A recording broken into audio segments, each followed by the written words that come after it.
Welcome back to another Jurassic World Evolution 2 video.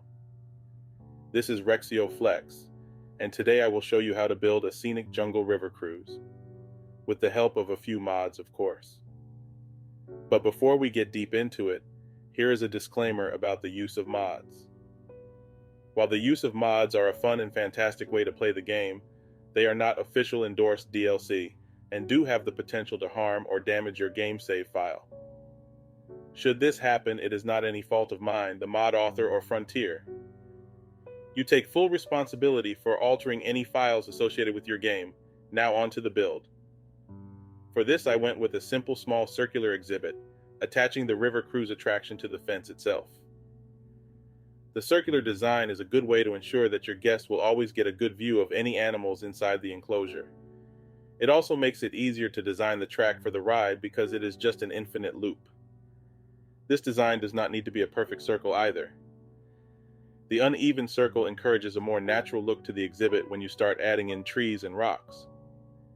Speaking of trees and rocks, try adding them in the center and along the edges of your river to keep the animals in a controlled area.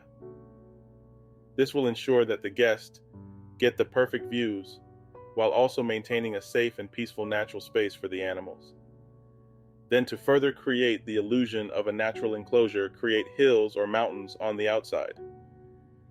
Later on here, you will see that I also added in some of the standalone trees to create a bit of tree overhang. This will enhance the jungle theme of your exhibit while also providing some shade for your guest.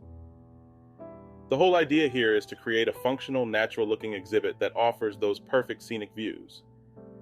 You never just want to create some land, put a dot of water, and add a bunch of trees, unless that's what you're going for. Me personally, I like to add some character to my park builds. Now, due to limitations of this game, sometimes that becomes quite the task. I've just learned how to improvise and find workarounds throughout the many parks I have built between JWE and JWE2. And yes, many of those were Jurassic Park builds. What can I say? I guess I just have a bias for that park over Jurassic World. Or maybe I'm just tapping into the kid in me that's always wanted to rebuild JP in a game since 1993, after I first saw the film in theaters. We certainly didn't have the technology back then to do so, but in games these days, it's possible with a little effort. With that said, I will leave all to enjoy the rest of the video while listening to a lovely solo piano tune. I hope this video has given some inspiration for your own river cruise builds. Do let me know down in the comments. You all are awesome. See you all in the next video.